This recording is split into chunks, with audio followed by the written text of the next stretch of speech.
recording. We are recording this once again. I wanted to get Michael on the best audio that we possibly could. So we're back with the Midwest Cannabis Podcast. Once again, brought to you by Respect My Region. And we were talking about banking in the cannabis industry and how the credit card systems and stuff aren't what they need to be for patients to be able to get the products they need to be, correct? Yeah, it's just like trying to eat healthy. Why is it more expensive to use holistic medication than it is to pay $5 for medicine that we should have access to? We should be able to control. We should be able to choose to take whatever we want. Freedom. Isn't that something we're supposed to have, the medical choice? And because people can't afford it. I've had people dispensaries before that I've worked at because they couldn't afford what they needed. Absolutely. And that's a travesty. Yeah, I completely agree. And you said, so you've worked in the dispensaries, you looked at the banking side and things like that. What roles have you worked within the cannabis industry this far? So in the cannabis industry, I've done pretty much everything. I've written licenses, I've done licensing, I've built out full cultivation centers, built 5 dispensaries, I built their social media platform. I have products on the market here in Illinois, but they are, my recipes that are being sold by cultivation centers here in Illinois. I've been a dispensary agent. I've been charge. I've been a master grower. I've been a builder. Had to do everything. So, because like when cultivation centers get new to their cultivation centers, like a soil mixer, that's a $200,000. They don't want to wait for the state to approve a contractor to come in and I built it. You know what I mean? Yeah. It's like you had to figure out, and the thing is the people that were funding it are hedge fund people. Idea what is even going on, but as soon as a cultivation center dispensary seems to get up and running, company right away, because they're so far in the hole because it was so expensive to even deal with it anymore. And then you get into the whole banking dispensaries here now. I think it was 2 weeks ago here in Chicago was a security guard that was attacked with an axe because dispensaries are holding on to large sums of money because they don't have banks to deposit. Yeah. So they become targets, and then they have 20 places that have no education in cannabis as cashiers. They have 2 different secure vaults, one for the money and one for the weed. And you got 21-year-olds that are in control of this. It's like, what? Yeah, no, that's too much responsibility to be getting paid what they're getting paid to be managing all that stuff. They're like,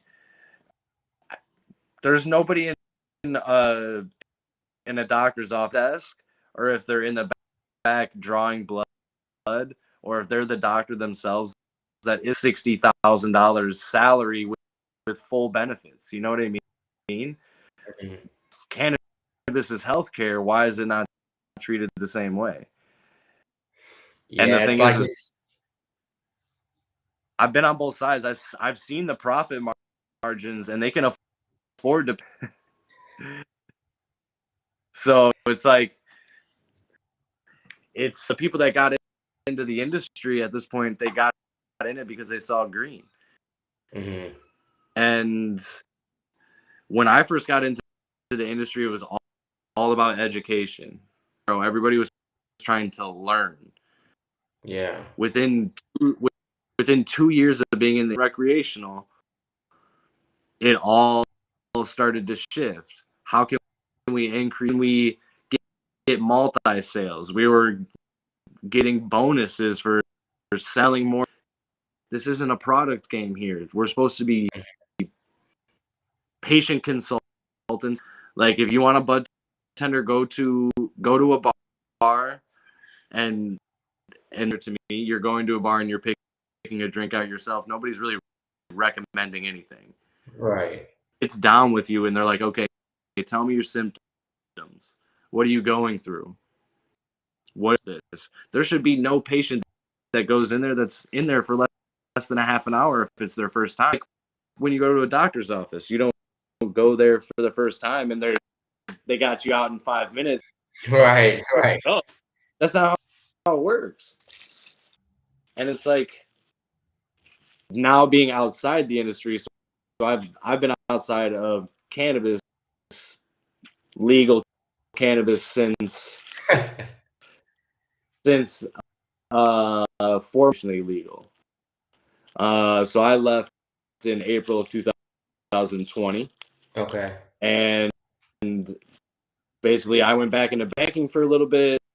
I got out of banking and now mental health and trauma healing through holistic medication. So cannabis side of just like, you know, traditional medicine, talk therapy, stuff like that. Being outside of it for 2 years, I'll go into a dispensary every once in a while because I want to gauge what knowledge there is. So I'll go in there. I won't look at them and say, this is what I'm trying to get. In effects, can you recommend something? I can look at them and find it myself, but I just want to know what other people are getting in information. And it's scary. Like cannabis recommendations is dead. It shouldn't even be a factor at this point. There's 400 other cannabinoids that need to be recognized. Right. You know, the terpenes that need to be recognized. People need to understand that it's not just cannabis and you're going to be healthy forever. You have to change it's a lifestyle.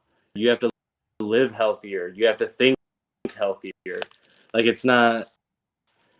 And I think as it becomes more affordable, especially out here, I think people will also be able to make better decisions. Because even for me, when I go to a dispensary, which is honestly pretty rare out here, but when I would go to if I were to go to a dispensary, I would be personally limited on what I was trying to spend.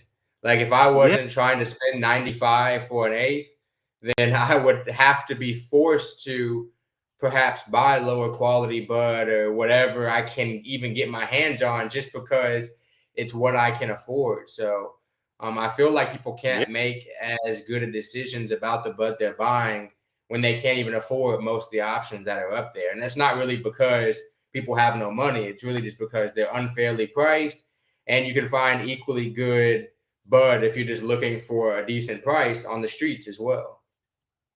Well, that's the thing is what's happened is it's I mean, that's what happened is you had a lot of people that were in the black market, the industry, and they're like, oh, I want to get in this. Just like me.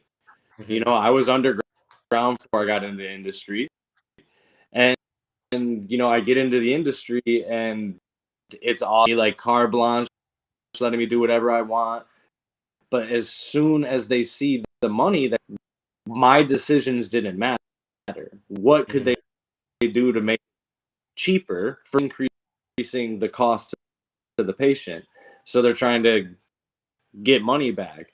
And the gray market has more power now because they're the ones that left the industry with all the street, and they're like, hey, I got 7 strains for $50, and by any time I don't have store hours, right? And you can and if it's organically grown, you might even know who grew it. You might even talk to the person bud themselves.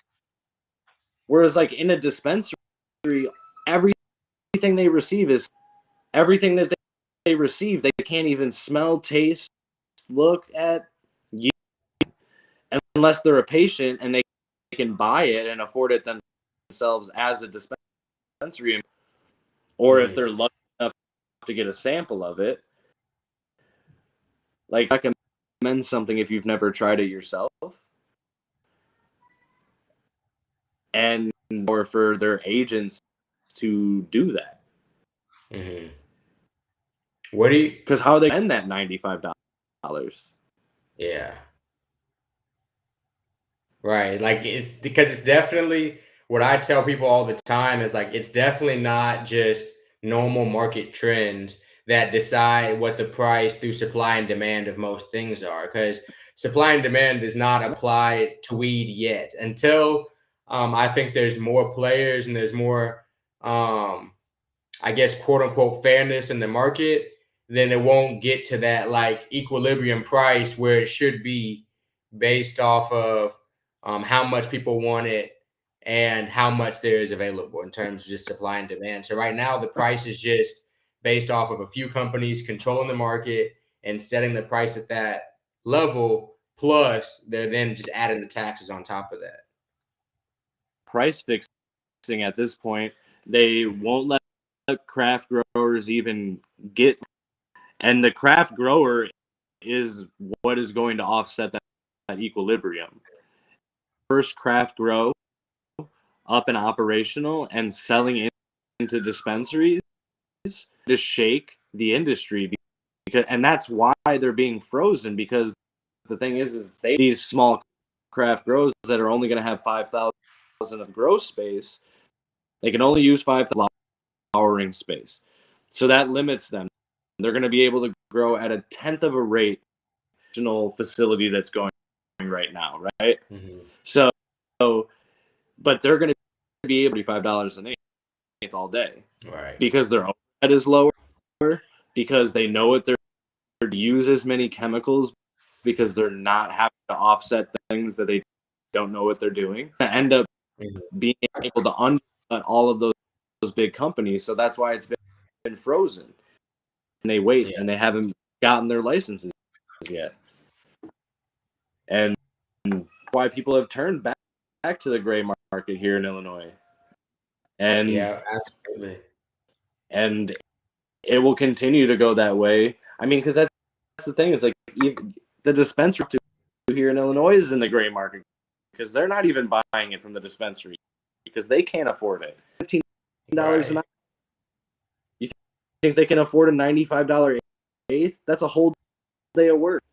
Exactly. I asked a bud tender out here in Illinois what he like smokes, and he's like, "Oh, I don't buy flower here." Exactly. That's what he straight up told me when I was at the dispensary. He's like, "I can't afford it." Like, even with the little 15% he gets off whatever the dispensary gave him, he's like, "I can't even afford bud here." Like, if they have a crazy sale to where they're really trying to like offload some like older flower, then maybe I'll buy some. But other than that, I don't. I was like, well, that says a lot because you're here every day and you're not walking away with any. Well, I mean, so think of this. So when I first started in the industry here in Illinois, I was in it from day one. They got with the company. They owned 3 dispensary licenses and 2 licenses. And when I started to open and be operational, first of all, and then not only that, the number of products that went on market the day that it happened, because center sent every single one of my patient consultants a sample of it. 13 products. Okay. They samples to. And for the first year and a half, every cultivation center, before they release something, would send samples. They could give an actual answer to patients. It stopped. They don't even do that anymore. Okay. So you have to, like Lister, you get 15% off, but you're forced to wear their clothes, so you have a paycheck in order to figure out what you're doing. Right. in Chicago or live near Chicago, and their rent is $3,000 a month, and it's one bedroom people, and it's like that's not how we're supposed to live. That sounds really. That's terrible. I just don't get what the plan is when they think that the current market can work, because we've never witnessed any market in any other sector that's able to operate with the restrictions, with the price gouging, and with the variable in quality that we really see in the current cannabis market out here. But where do you see the Chicago, and I guess Illinois as a whole, but mostly Chicago market moving to in the next couple years? Do you see it getting better? Do you see it kind of stagnating, or what are you thinking? It really all depends on who the craft grows hit the ground running, because all of the other cultivation centers, you know, you had their Cresco, Revolution's the only one that's still owned by. All of those have been sold to out of state companies that aren't even in Illinois. Right. You know, they don't care about Illinois' market, but they care about it in the sense of their turn. So do I think it's going to go in a good direction? Yes. Eventually it will. That in order for it to happen, we have to have real growers, real patient consultants, real advocates for the plants of this industry, really, right? This is built on the backs of people that are not in the industry at all. Right. And, you know, you have people sitting in still, like, I don't see it really turning around for another year. The craft grows just got all of their licensing. It's going to take them a year before they have their market. It's going to take them months to grow. It's going to take them, you know, another doing that. They also have to do their build outs. They have to do all their other stuff. So there's a lot of footing for the next year. So for the next year, you're going to see prices still going up.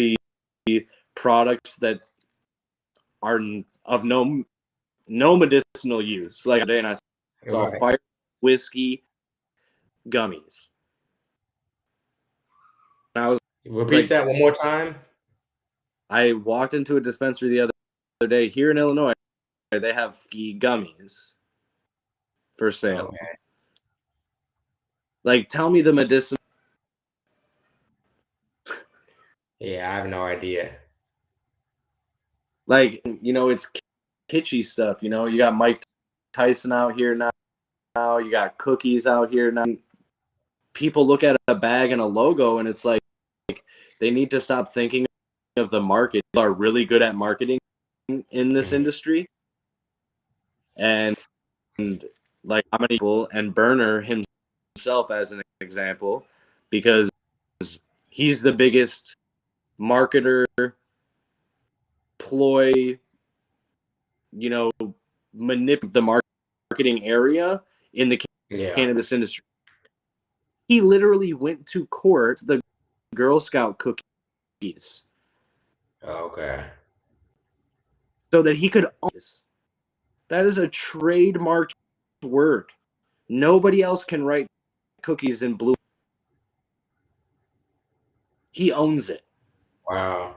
Yeah, and the fact that cookies flour and products are different everywhere you go also. And I don't think people realize that, like, the cookies in California can't legally be shipped like everywhere where there's a cookie store. So you're getting local white label flour essentially wherever you're at. And that's just what you need to know, I feel like, when you find these different brands in different states. So I'm going to tell you a little secret, okay? Okay. People here in Illinois and across the country, a day of the year that the states of all their cameras off, and they do get cuts from California. Oh, I know they get them. So, but the thing is they're not grown under the same sun. They're not grown by the Right. same. They're just not the same. Mm-hmm. And that's really and what not my only point was. Like, it could be really from anywhere. Technically, it could be. It doesn't, and you could get some from the official cookies in California, but you could also get some grown in a lot of other places also. yeah, it could have came from Michigan cut, a secondary cut. The drift could be so hard at that point, the genetic point that it could be a completely different strain. Yeah. I mean, Cookies tried to release it, but it got pulled back because there were so many seeds in it. And it was because the cultivation center 2 months before 420, and they wanted to have their release done. Right. So, but then they were so embarrassed by their flower, they put it owned by the same company called Ozone, because they didn't want to put it in the cookie blue standard of cookies. Right. So it's just like, and reason why the government's so slow on changing the banking and all of the laws and rules about cannabis is because you're right, it's different every grower is going to grow different. I don't care if you have a clone, if you have a seed, no matter what state you go to, it's going to be grown in different soil with different water, with different tended to different. So that's why it's so slow to know how to monetize it correctly. Because how do they stop something that's different? Right. It's, you can't trademark. I mean, I'm sure that they can, and I'm sure that they're working on it. But GMO seeds they're going to be coming out. Eventually, when it goes federally illegal, you're going to be able to buy Monsanto. Like, you're going to be able to get seeds from, like, you're going to be able to get seeds, like, and there's going to be seeds all over the place. Like, they're not going to be as rare and as like harder to come by as they are now in like a lot of different areas. I mean, I remember paying hundreds of dollars for 10 seeds. Never will be around again. And I mean, I have a run of a couple different of my crosses, and I have to say with it, but Chem Dog is what I'm trying to bring back. So okay, that's my male strain that I'm trying to cross into like newer strain. Gotcha. A Skittles and what do you cross? Go ahead. Sorry. A Skittles Chem Dog cross. I have a Fire OG Chem Dog cross. Northern Lights and Chem Dog cross right now. Okay, that's what you're working on personally. Yeah, that's just like a personal pheno hunt run of it right now before I decide to stabilize it and try to forum it out. And actually, that too, when I stepped away, is like I might as well start up a genetics company, because to be on something, I have to own the genetic. So and I have to do it outside of a facility. They own it. So it's like, it's so for me, I'm in a place where, I'm trying to build my own thing outside. Watch the industry that I helped build crumble in some ways. And I mean that in a joke, it's not crumbling. It's not going to go anywhere. It's just, I cared. What our hopes were for the industry crumble, at least in the short term. What we thought could potentially be coming of a great cannabis industry that was kind of promised to us, those ideas around the country, I would definitely say, are crumbling already at this point. I mean, that was the promise, is that these dispensary centers, it was gonna bring down the arrest amounts for cannabis. It was gonna help disenfranchise. They were gonna empower the individuals demonized for this plant for 100+ years. the opposite. All of it went completely business. I know it was a business, I get it, but like when you're in a grow, you don't work, like with fingernails, I usually don't trust you.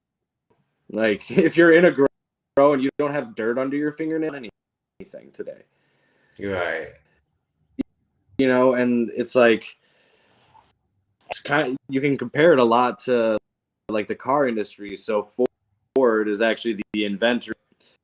He's the inventor of the assembly line. Right. With the assembly, moved the knowledge of how to build the whole car and made you only learn how to put it. They're doing it the same way in the cannabis industry. They're hiring people and they're saying, all use, and you put them in this cloner. And then they have other people that just to follow the whole process. Right. Because like to make it as like bureaucratic as possible, really. They want to separate the knowledge so that they can't do it on their own. So they can't recreate. You can't recreate the wheel if you don't know how the whole wheel is built and you're only doing one bolt. But before that, we all knew how to build the wheel. Right. They knew how to build the whole car, even in the place. I get your metaphor for sure. That makes sense. The thing is, they're removing the knowledge portion of it, and they're cutting it into jobs of because you should know from the beginning to the end of the plant. If you're in the dispensary, if you're in the dispensary, you grow with the growers to learn about the plant. You should know like a word that probably phytocannabinoids. Do you know what that is? I've heard it. I don't know it though. I'm not gonna sit here and lie to you. So a phytocannabinoid is the green part of the plant. No cannabinoids in it. It has it's phytonutrients, right? It's just when them eats, it creates nutrients within that. If you have a true Rick Simpson oil or a full oil, as long as it's not a CO2 RSO, that is a full cannabis extract and is the best medicine. You get all the phytonutrients, you get all of you get all of the terpenoid, whereas like you have CO2 extraction, it pulls all the terpenes out, and then they put it back in, and then it tastes like like a candy cane and tastes terrible. Right.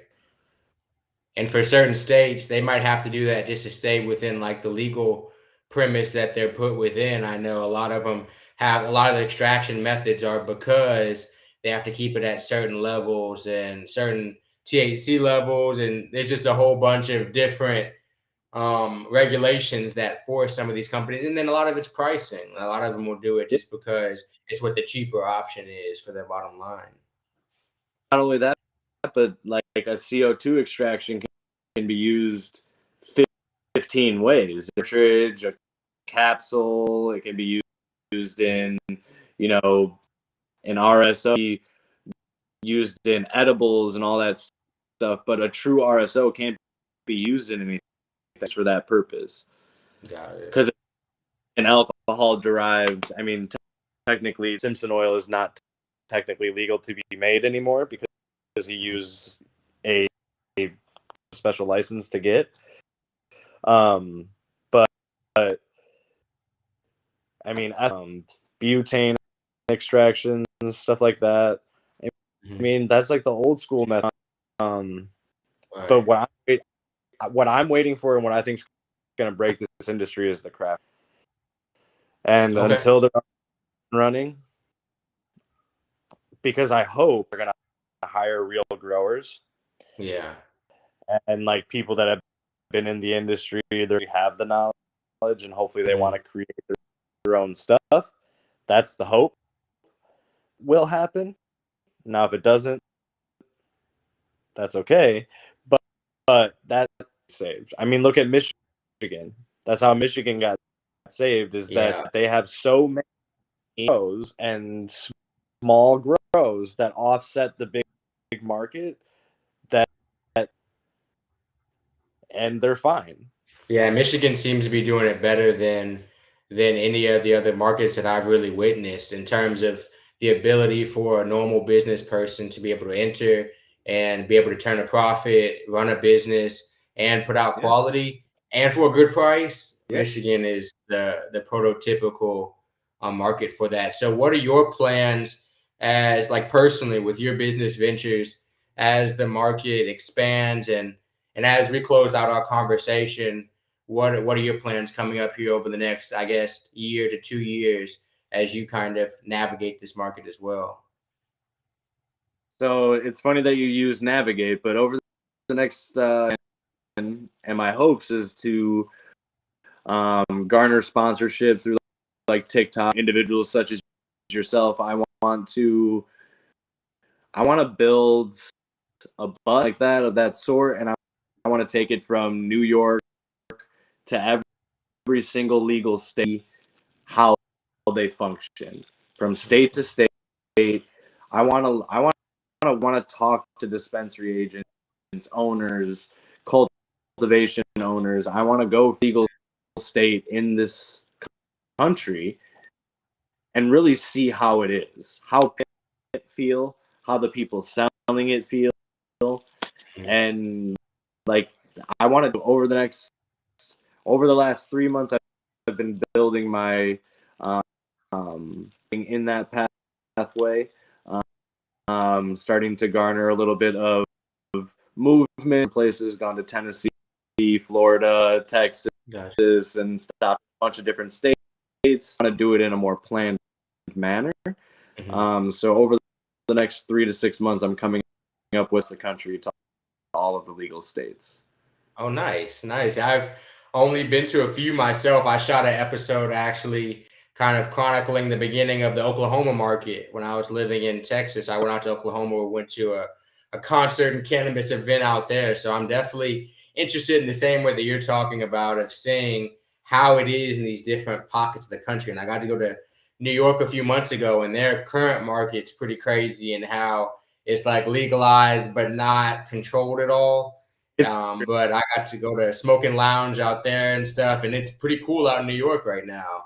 And so, but it's interesting to see how things are developing, because it's only going to be really legalized and introduced one time. And we're living in that era, if you will, right now. Yeah. And I've been waiting for it for 20 years. I want to see it all, you know? I hear you. I've had to hide in the shadow. I'm ready to go and like meet my community of people. Yeah, that's kind of the goal and the mission for the next year, 2 years. Nice, man. So if people want to get in contact with you, if they want to work with you, what's the best way for them to reach out to you? They can reach out to me on my Instagram page, MickeyPositive_Dart, on TikTok. I go live every day on there. I do have my email, which is just mickeypositivity@gmail.com. You can always reach out.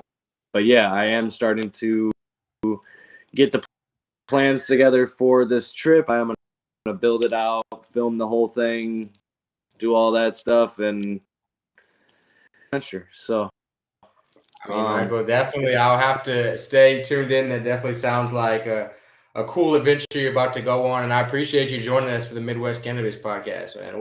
When we get this audio perfect, we'll definitely have to jump back on, do another episode one of these days, and we can kind of stay up to date with what you're doing. Oh, definitely. We'll do a little updates maybe as I'm building out everything and getting ready for my. For sure. And we're in Chicago, so maybe in person one day. You never know. Yeah, no. Sounds good, man. I appreciate it, Michael. And I appreciate everybody who's tuning in to the episode, or people who watch it in the future. I appreciate you guys joining us for another episode of the Midwest Cannabis Podcast, brought to you by Respect My Region. Thanks again, Michael.